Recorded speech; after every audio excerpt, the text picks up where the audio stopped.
Why choose proven quality sleep from Sleep Number? Because our Sleep Number 360 smart bed is really smart. It senses your movement and automatically adjusts to help keep you both comfortable. Plus, it's temperature balancing so you stay cool. It's even smart enough to know exactly how long, how well, and when you slept. Our smart sleepers get 28 minutes more restful sleep per night. Sleep Number takes care of the science. All you have to do is sleep. Don't miss our weekend special. Save 50% on the Sleep Number 360 limited edition smart bed plus special financing. Ends Monday. To learn more, go to sleepnumber.com. Special financing subject to credit approval. Minimum monthly payments required. See store for details.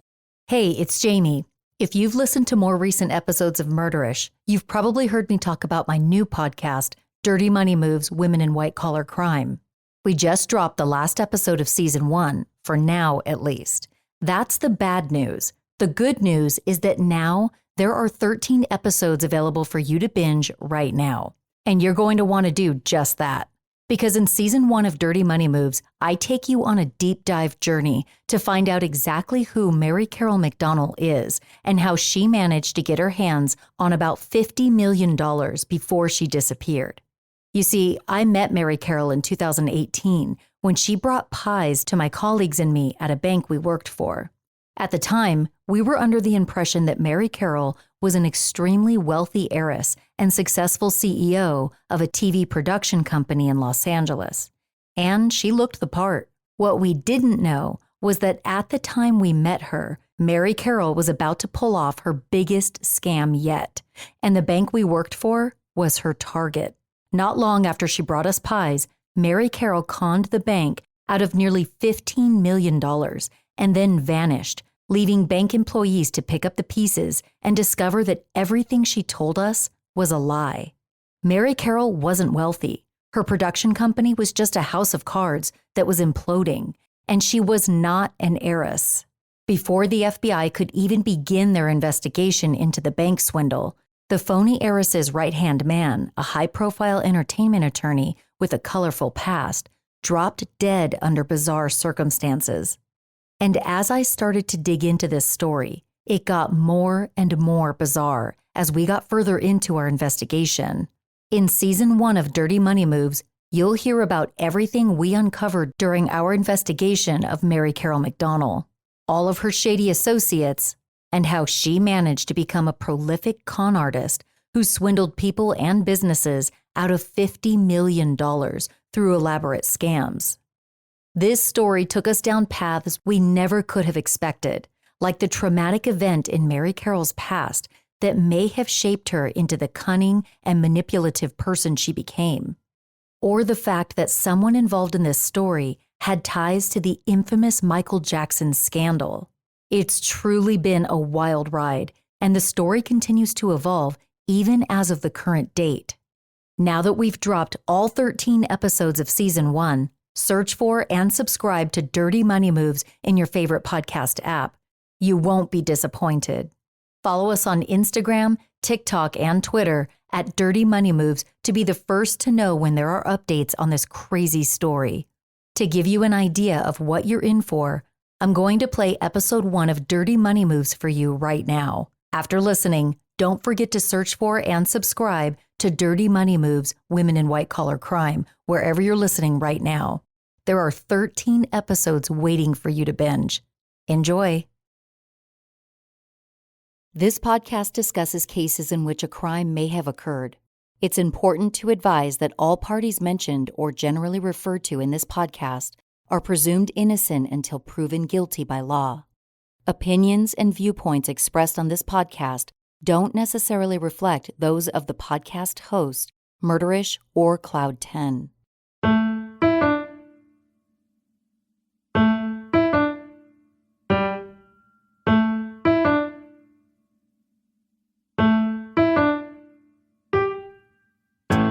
It was mid-December 2017 in Southern California.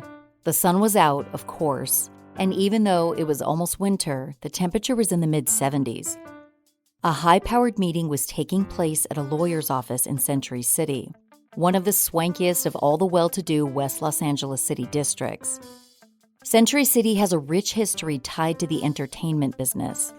It was once the backlot of the 20th Century Fox Studios. Today, the city is a mix of extravagant homes, luxury apartments, and businesses that cater to the rich and famous. It's not out of the ordinary to spot a celebrity grabbing coffee or leaving a business meeting in the posh city.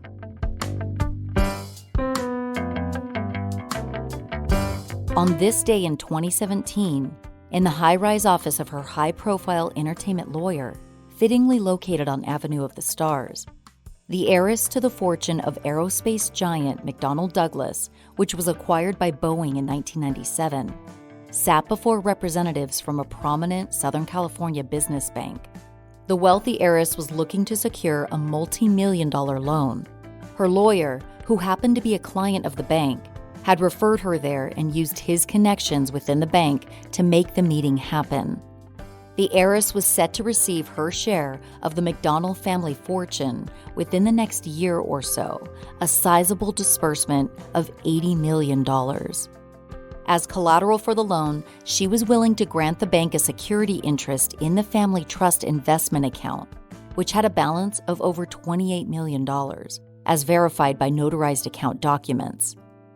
If she defaulted on the loan, the bank could liquidate the trust account and be made whole, which was a really nice fallback plan. As further proof of her creditworthiness, the heiress offered the fact that she owned a Los Angeles-based television production company that had a library of shows worth an additional $80 million. She admitted that yes, there were some ongoing financial issues with the company, but said that she'd been the victim of bank fraud, and the issues were in the process of being ironed out. After the meeting, bank representatives considered all of the information, pre-screened the loan request, and ultimately saw an opportunity to bring on a very lucrative client.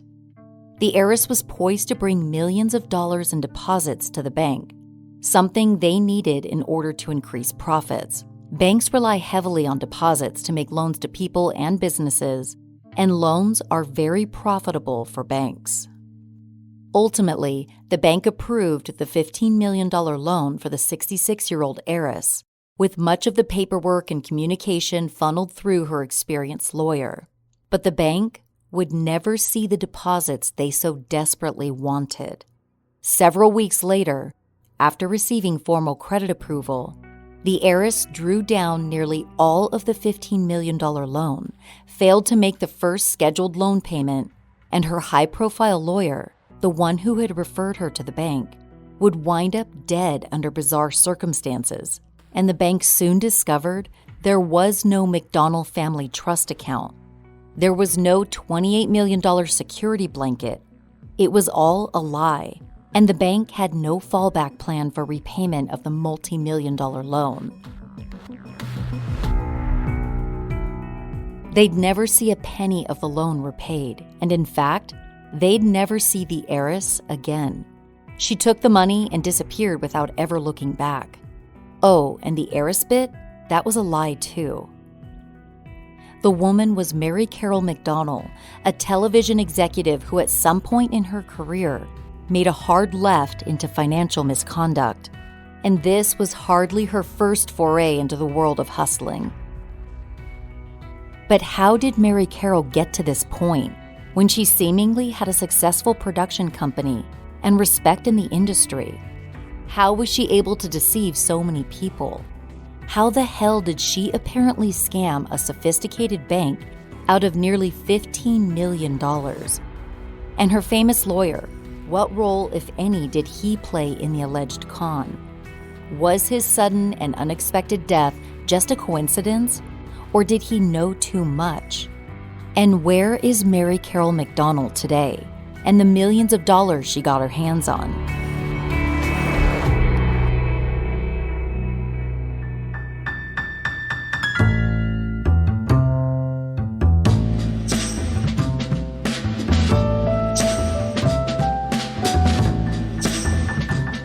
From Murderish and Cloud 10, this is Dirty Money Moves, Women in White-Collar Crime, a podcast that dives into one story told over several weekly episodes. In Season 1, I'm taking you along as I look into a woman who seemed to have it all. Money, a successful true crime TV production company, expensive homes and cars. She truly seemed to be living her best life.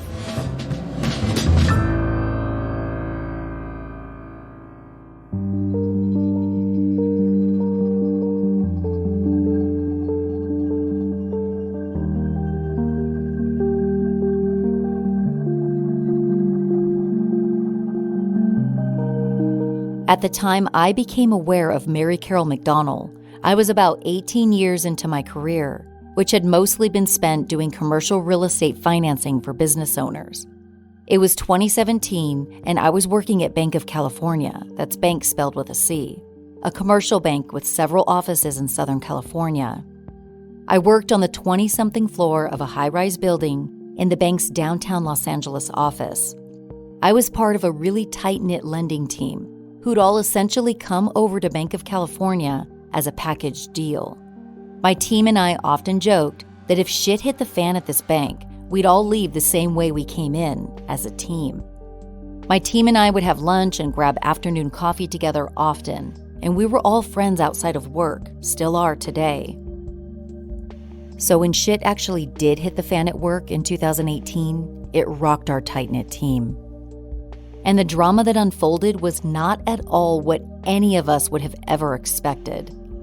Mary Carole McDonnell, the phony heiress, who's at the center of this story, well, she's the reason that everything changed because she got her hands on almost $15 million and then disappeared with it.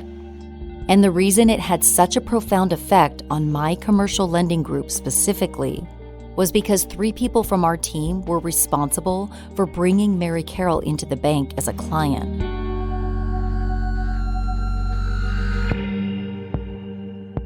After she seemingly fled with the money, an internal investigation ensued. 3 people from our lending team were put on leave, and we were ordered not to have any contact with them. It was a really big deal, and the environment at the office was tense, to say the least. Bank of California is a publicly traded bank, so this story was reported on, and word got around quickly.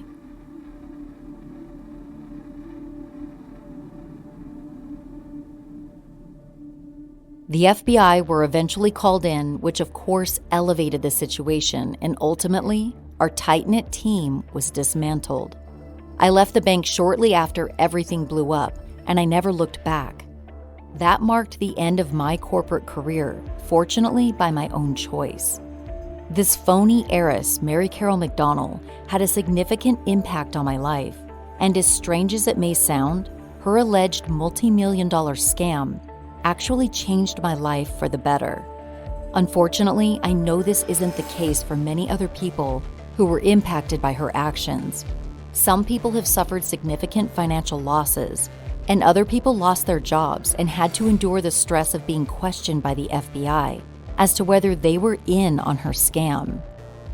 Leaving my corporate career for good, being able to work with my husband in our family business, and produce podcasts full-time has been a huge blessing for me, as cheesy as it sounds.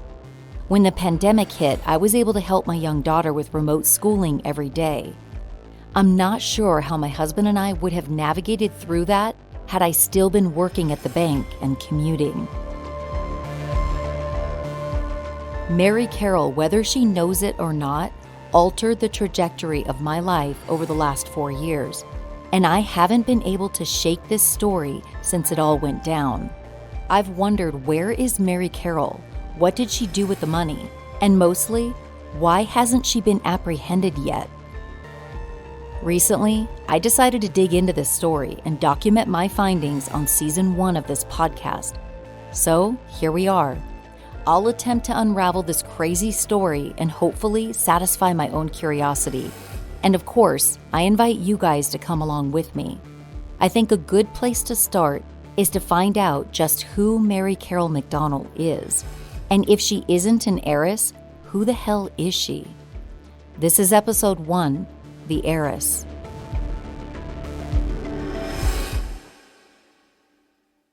Mary Carole McDonnell was born in St. Louis, Missouri on December 28, 1951, to Russell G. McDonnell and Eva Muse. Her father, who was born in Missouri in 1914, was in no way related to James S. McDonnell, the true founder of McDonnell Aircraft. That guy was born in Colorado in 1899, 15 years before Mary Carole's father was born. Mary Carole's parents had a total of 6 kids, Mary Carole being the 5th in line. She had 3 older brothers, Arthur, Richard, and Kenneth, an older sister, Diane, and a younger sister, Marilyn, who went by Holly. Holly, the baby of the family, was born with Down syndrome 3 years after Mary Carole, their birthdays only 6 days apart. Holly and Mary Carole had a deep bond and were more than sisters. They were best friends. Russell and Eva were Christian Scientists, and they worked hard to build a really nice life for their close-knit family in Kirkwood, Missouri, a suburb of St. Louis. Russell owned and operated a small mom-and-pop market called McDonnell's Market, a favorite among locals. The market was pioneered as one of the first stores with a salad bar and video rentals, and it stayed in business for over 50 years. Russell was also involved with the growth of the Independent Grocers Alliance, which allowed small family-owned local markets to come together under a larger national brand. IGA stores are actually still in existence today. Their slogan, "Hometown Proud Supermarkets," embodied Russell's work ethic and focus. He worked really long hours, which kept him away from home a majority of the time.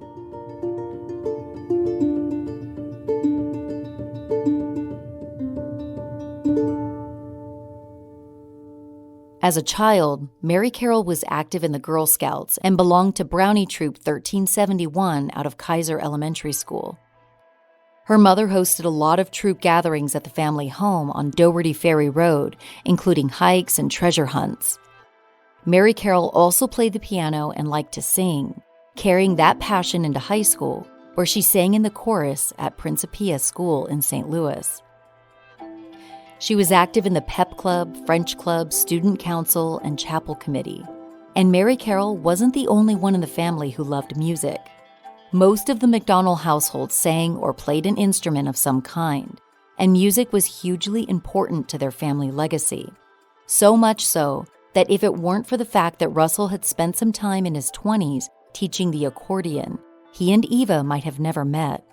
Eva just happened to go to Russell for accordion lessons, and by 1938, the two were married. Mary Carole's brother Richard played the saxophone, started a band called the Rich McDonnell Quartet, and went on to run a successful record label called Max Jazz. Her brother Kenneth sang in a cappella groups and was the president of the male choir in high school. Mary Carole's sister Diane sang and played the piano. Diane's children, Melanie and Paul, also played the piano, and Melanie went on to become a world-class pianist, touring the globe with several prestigious organizations. It's no wonder that the McDonnell family gatherings throughout the years were effervescent, all-day affairs filled with the sounds of singing and music.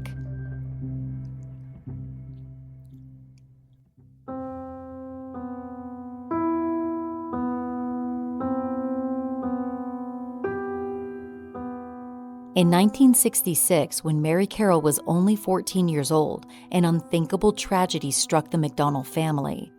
On the afternoon of March 15th, Mary Carole's little sister, Holly, was playing in the family's backyard with one of her neighbor friends, a 14-year-old boy who went to a special needs school just like Holly. It's unknown exactly what happened, but the boy somehow stabbed Holly in the back with a hunting knife. The knife went through her chest and pierced her heart. She began to bleed out almost immediately. Kenneth, who was 20 at the time, arrived home to find his little sister injured and the neighbor boy standing over her. Kenneth rushed Holly to St. Joseph's Hospital, which was only 3 minutes away, but it was too late. 11-year-old Holly was pronounced dead on arrival. According to a source close to the family, Holly's death had a profound and lasting effect on Mary Carole, the depths of which can never be measured. Perhaps this single life-altering event was the root cause for the lies that she would spin about her family's history and her own self-worth, the one horrific memory she would always try to erase from existence.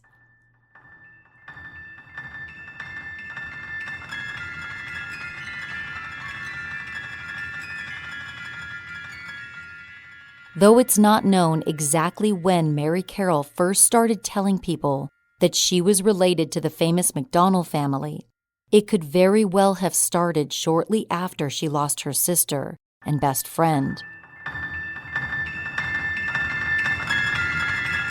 After high school, Mary Carole attended Principia College in Elsa, Illinois, beginning in 1971. The Principia campus is located along the Mississippi River across from St. Louis. It's a small liberal arts college rooted in the principles of Christian Science. At the time, the college only accepted students from Christian Science families, though that has since changed.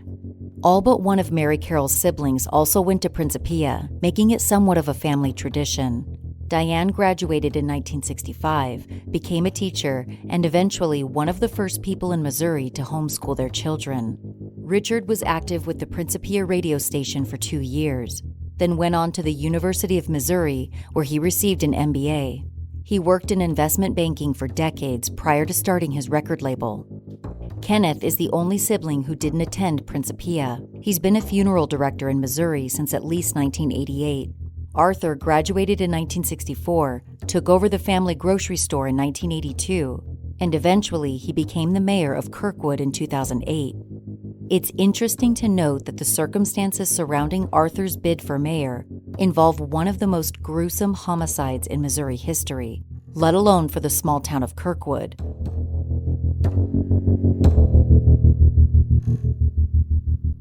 On February 7, 2008, shortly after a public city council meeting had begun inside Kirkwood City Hall, a man entered the council chambers armed with 2 handguns and started shooting.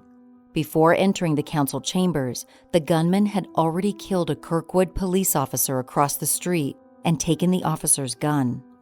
The shooter, who was later identified as Charles Lee Cookie Thornton, had a long history of disagreements with the city council, many concerning racial bias, which resulted in legal battles and financial hardship. Thornton had mortgaged his home in order to pay for the legal bills, only to lose every single suit he filed. Many people believe Thornton was taking matters into his own hands after feeling unheard by the city council. Police officers who responded to the chaotic scene shot and killed Thornton, but not before he killed 6 people, including another police officer, the director of public works, the current mayor, and 2 city council members.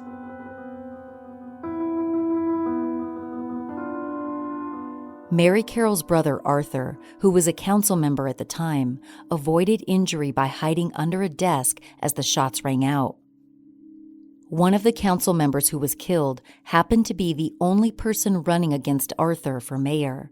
After her death, he ran unopposed and was named mayor of Kirkwood a few months later. Arthur was well-liked and remained mayor until 2016.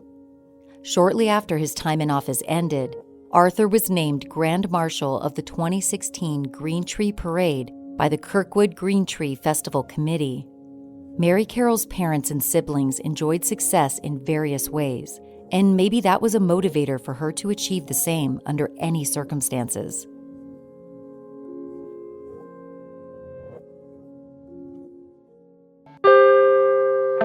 Right after this short ad break, we're going to get into Mary Carole's college life and how it got off to a bit of a rocky start because she mismanaged money. Imagine that. Why choose proven quality sleep from Sleep Number? Because our Sleep Number 360 smart bed is really smart. It senses your movement and automatically adjusts to help keep you both comfortable. Plus, it's temperature balancing so you stay cool. It's even smart enough to know exactly how long, how well, and when you slept. Our smart sleepers get 28 minutes more restful sleep per night. Sleep Number takes care of the science. All you have to do is sleep. Don't miss our weekend special. Save 50% on the Sleep Number 360 limited edition smart bed plus special financing. Ends Monday. To learn more, go to sleepnumber.com. Special financing subject to credit approval. Minimum monthly payments required. See store for details. This podcast is sponsored by BetterHelp. Mary Carole McDonnell, if you're listening right now, please do not hit the forward 15 seconds button, because you may find yourself interested in what BetterHelp has to offer. To be fair, I'd venture to say we can all benefit from BetterHelp, some more than others, but I'm not naming any names. But I will give you a little teensy-weensy hint. The name rhymes with Perry Farrell McFonnell. BetterHelp isn't just any old therapy service. It's online therapy that caters to you. If you're stressed, anxious, or wanting to vent about all the annoying one-upper moms at your 8-year-old daughter's gymnastics practice on Thursday afternoons at 4, BetterHelp can match you, or me, with a licensed therapist in under 48 hours. I've become a professional at never leaving the house because I can order just about anything I need and have it delivered. When I found out that BetterHelp does this with therapy, I thought, wow, I may never have to button another pair of jeans again. Hashtag yoga pants are pants. You can meet with your BetterHelp therapist in video sessions, or just shoot them a text to vent the next time your husband shaves his beard and leaves the beard hairs all over the bathroom vanity like a twisted little gift you never asked for. In fact, hold on, I need to text my therapist right now. Dear therapist, his beard hairs are everywhere and I'm about to gather them all up and put them in his coffee tomorrow morning. What should I do? You'll save money with BetterHelp and avoid sitting in a boring waiting room. Visit betterhelp.com/dirtymoney, that's BetterHelp, and join the over 2 million people who've taken charge of their mental health with the help of an experienced professional. In fact, so many people have been using BetterHelp that they're recruiting additional therapists in all 50 states. Special offer for Dirty Money Moves listeners, get 10% off your first month at betterhelp.com/dirtymoney.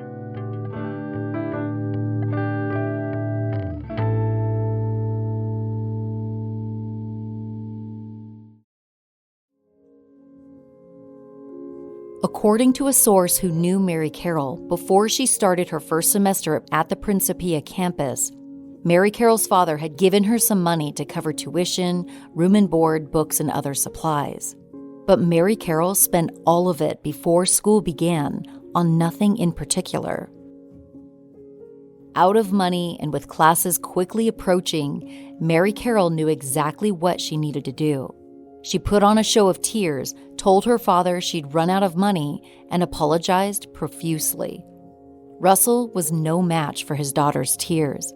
He handed over the money she needed for school. This behavior of overspending would become a regular habit for Mary Carole, along with continuing to lie about her family's background and her own stature in life.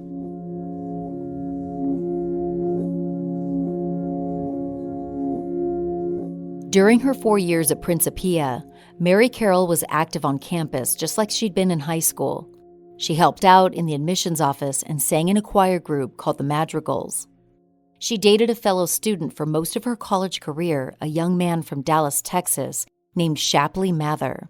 Most people called him Hap. Shortly after they both graduated in 1974, Mary Carole and Hap got married. Not long after their wedding, Mary Carole's father paid for her to attend the Catherine Gibbs Secretarial School in Rhode Island.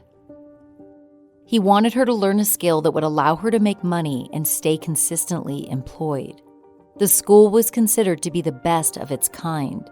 Students at the Gibbs School were held to a much higher standard than its competitors.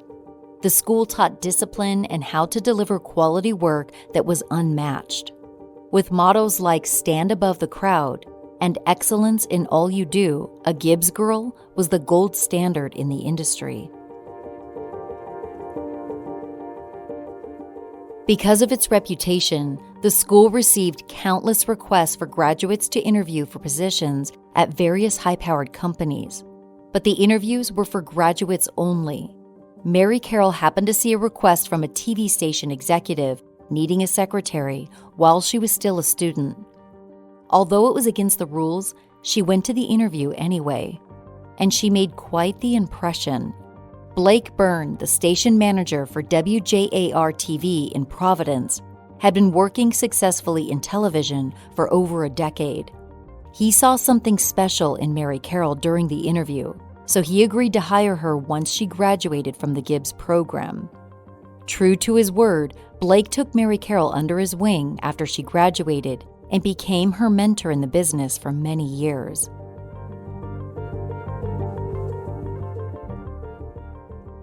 Mary Carole followed Blake to Texas when he was hired as the president and general manager for NBC's KXAS-TV in Dallas-Fort Worth, and continued to soak up whatever knowledge she could.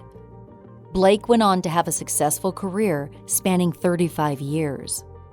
After retiring from the TV business, Blake became one of the world's leading art collectors and made several notable art donations to museums. He founded the Skylark Foundation, which was a philanthropic family enterprise that funded art, education, environmental protection, services for women, the elderly, and gay and lesbian youth. Though they don't deny that Blake was a good man, one source does credit him with teaching Mary Carole some negative habits and some bad business strategies, such as using any means necessary to take advantage of a situation, and some less than honest techniques like check kiting.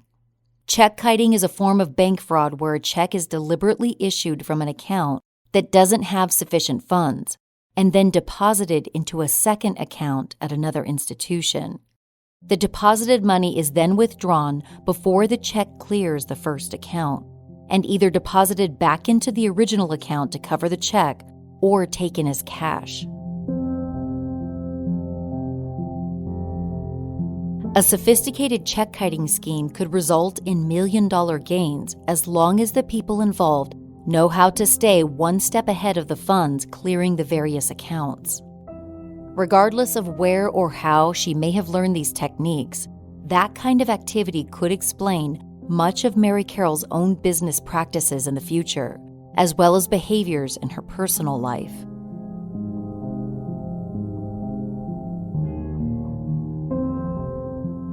By 1980, Mary Carole ventured out on her own, taking a job back in St. Louis as a producer for KDNL TV, an ABC affiliate. Next, she became the director of public affairs for Fox affiliate KPLR TV, and then in 1982, she accepted the position of director of programming at Preview Subscription Television. Mary Carole was doing really well, seemingly moving up the ranks.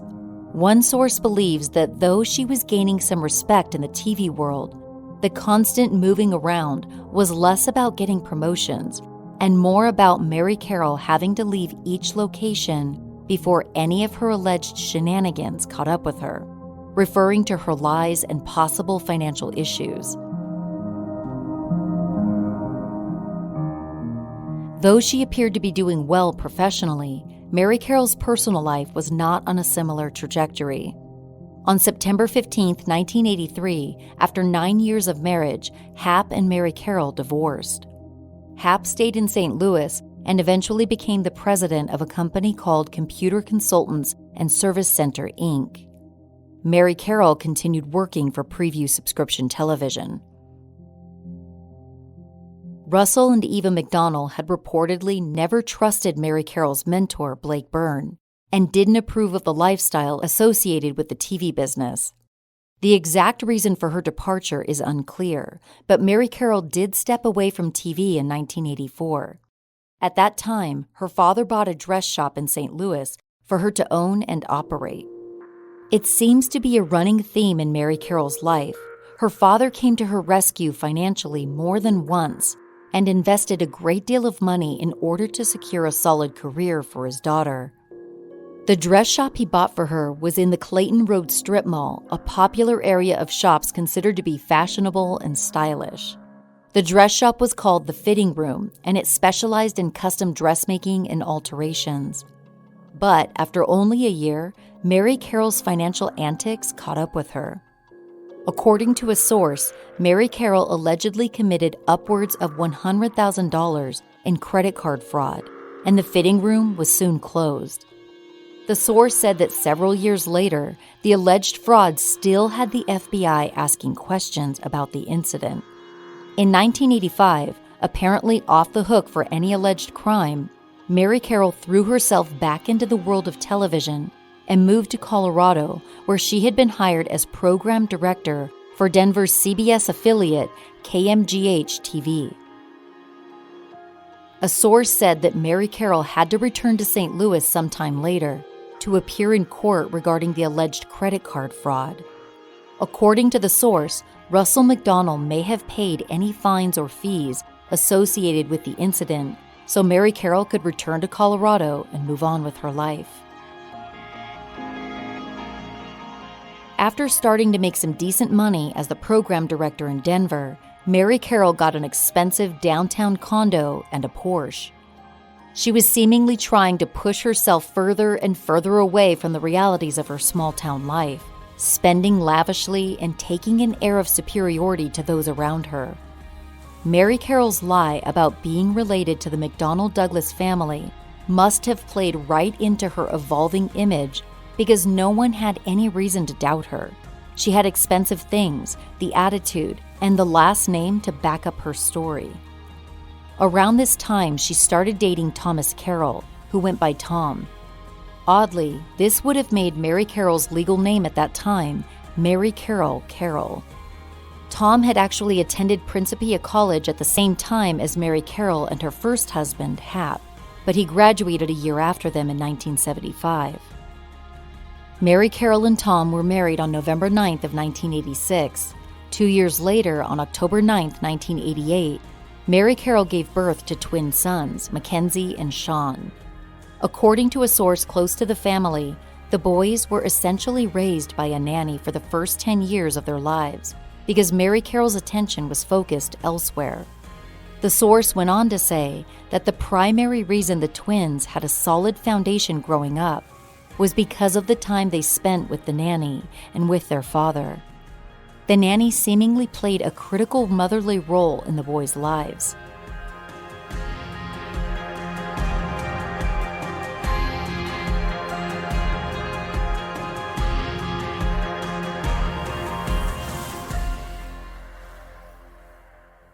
Coming up after a quick ad break, Mary Carole's mentor re-enters the picture. Her second marriage ends, but her spending continues. In 1993, Mary Carole's old mentor came back into the picture. Blake Byrne had started a company based in San Antonio, Texas, called Argyle Television. The company had TV stations in San Antonio, Dallas, St. Louis, Alabama, and Los Angeles.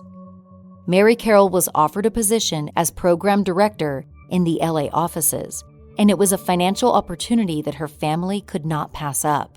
In 1994, the Carole family packed up their lives and moved to Los Angeles. They rented a multi-million-dollar home off of Flicker Place, just a quick walk from Blake's house on Skylark Lane, in the Hollywood Hills neighborhood known as the Bird Streets. Celebrities Leonardo DiCaprio, Keanu Reeves, and Jodie Foster have called the Bird Streets home. The Argyle Television offices were located on the infamous Sunset Strip, less than a mile from the Caroles' lavish home. Argyle performed well and soon proved to be highly profitable. Mary Carole eventually became the VP of Programming and Marketing, and she reaped the benefits of the company's success. But as she had done in the past, Mary Carole reportedly lived beyond her means, spending money she didn't have. According to a source close to the family, she often made purchases that were kept secret from her husband, and before long, their finances were in complete disarray, and their relationship was marred by distrust. Apparently, Mary Carole became quite adept at making up stories on the spot to suit the situation, but it proved much more difficult for her to keep those stories straight. The source went on to say that Mary Carole told so many lies that it got to the point where nothing she said could be trusted. She continued to claim that she was related to the famous McDonnell family, even after being confronted with proof of her lie. In June of 1995, their marriage was on shaky ground and she and Tom agreed to temporarily separate. Tom moved into an apartment, but Mary Carole immediately bought $1 million home in Bel Air, right off of LA's famous Mulholland Drive. The details of the real estate purchase list Mary Carole as being an unmarried woman, even though she was still very much married. This means that she signed documents she knew to be inaccurate, something she would continue to do over and over in the future. Mary Carole filed for divorce from Tom on July 21st, and once it was finalized, she was granted custody of the two boys. By 1997, Argyle Television merged with the Hearst Company, forming Hearst Argyle Television. It doesn't appear that Mary Carole kept her position after the merger, and it seems she was out of work for about a year or two between 1997 and 1999. She ended up selling the Bel Air home in 1998 for $1.4 million, choosing instead to rent a $700,000 home in Calabasas, a Los Angeles County city that's become synonymous with the Kardashians. During the time she was unemployed, Mary Carole hired a teacher to homeschool her boys.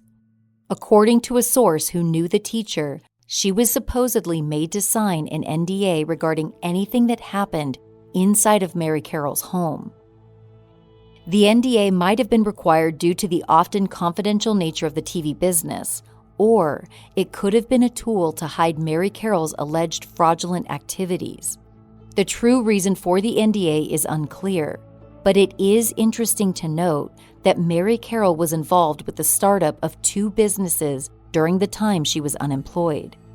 Both startups were ventures with people associated with Argyle Television, the company founded by Mary Carole's mentor Blake Byrne, and both startups used Argyle's business address as their primary address.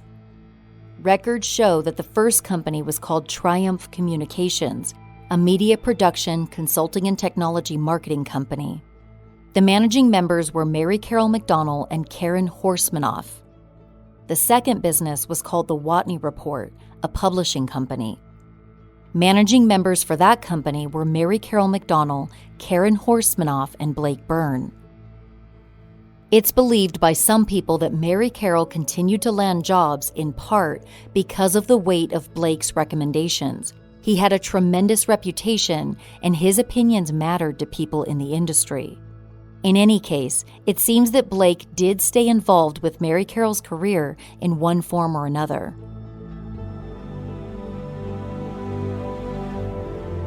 Triumph Communications and the Watney Report, however, apparently ran into some money issues.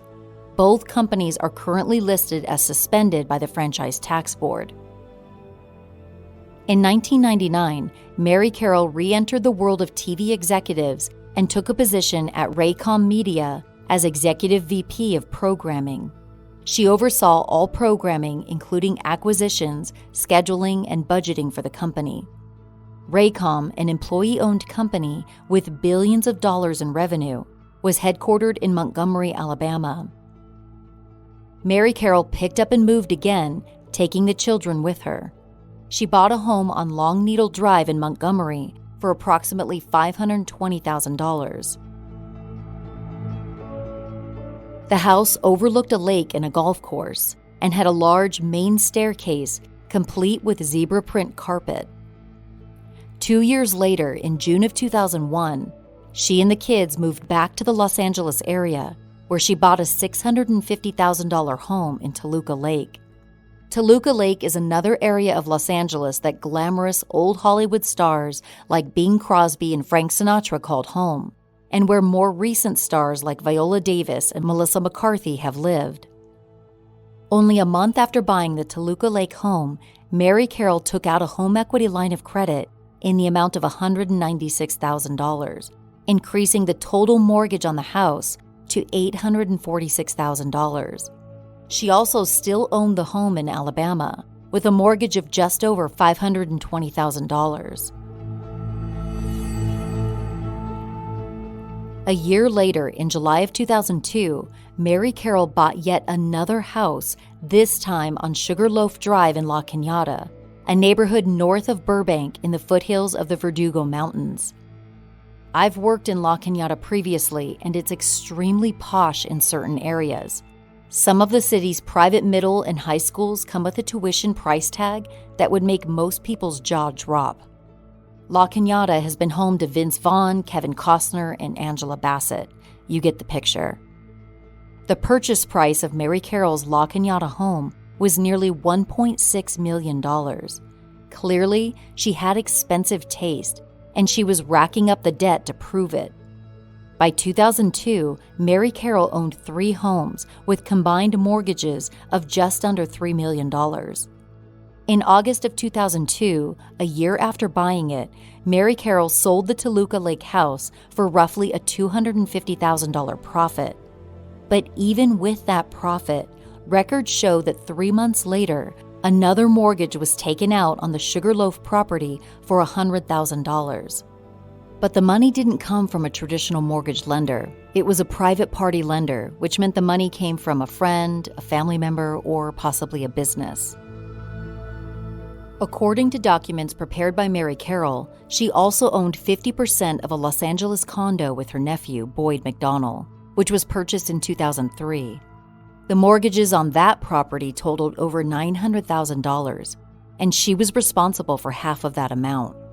By December of 2006, the mortgage on the Sugarloaf home had increased to over $3 million, and the mortgage on the Long Needle home had increased to nearly $600,000. Records for the Sugarloaf property are convoluted, listing more than a dozen transactions, many of which happen only weeks or months apart. The various transactions appear to include refinances, second and possibly third mortgages, and lines of credit.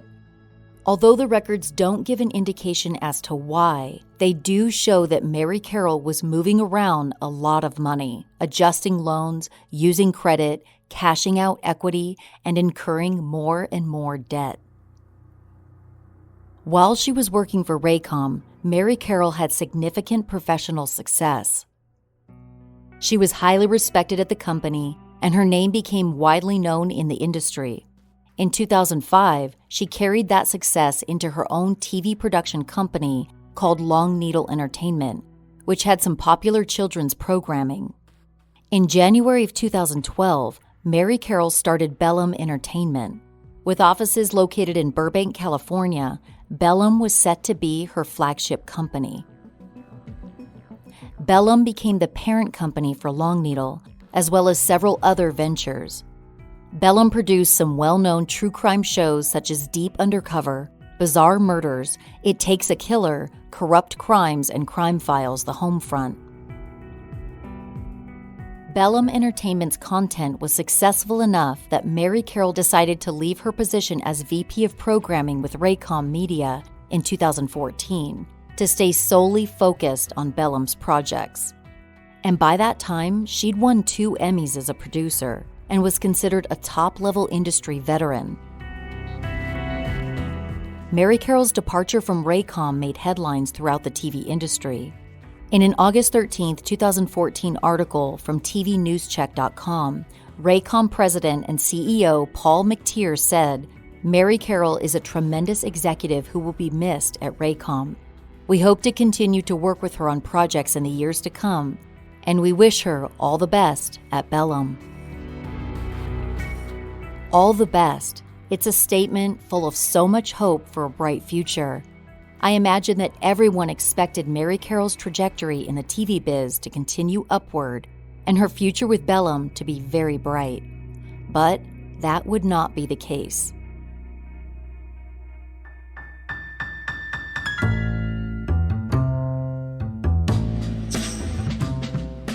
Next time on Dirty Money Moves Women in White-Collar Crime, Mary Carole McDonnell's name makes the local news. One entertainment company is accused of not paying its workers. It has not been a good month to be the owner of Bellum Entertainment. A group of her former employees are going public, saying she owes them thousands. And an arbitrator also ruled she owes an investor more than $3 million.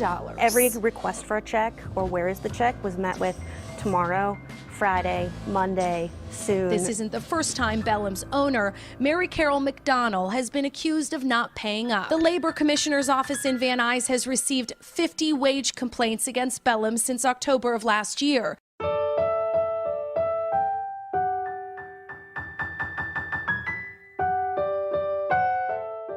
Dirty Money Moves is a collaboration between Murderish and Cloud 10 Media.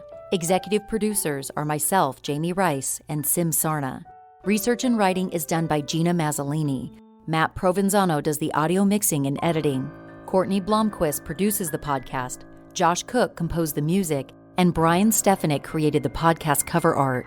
Follow us at Dirty Money Moves on Instagram, TikTok, and Twitter. And if you like the show, please rate us, review us, and leave us a few stars on Apple Podcasts, Spotify, or wherever you're listening now. If you're into true crime content, check out my other podcast, Murderish. Thanks for listening, and see you next week for a brand new episode.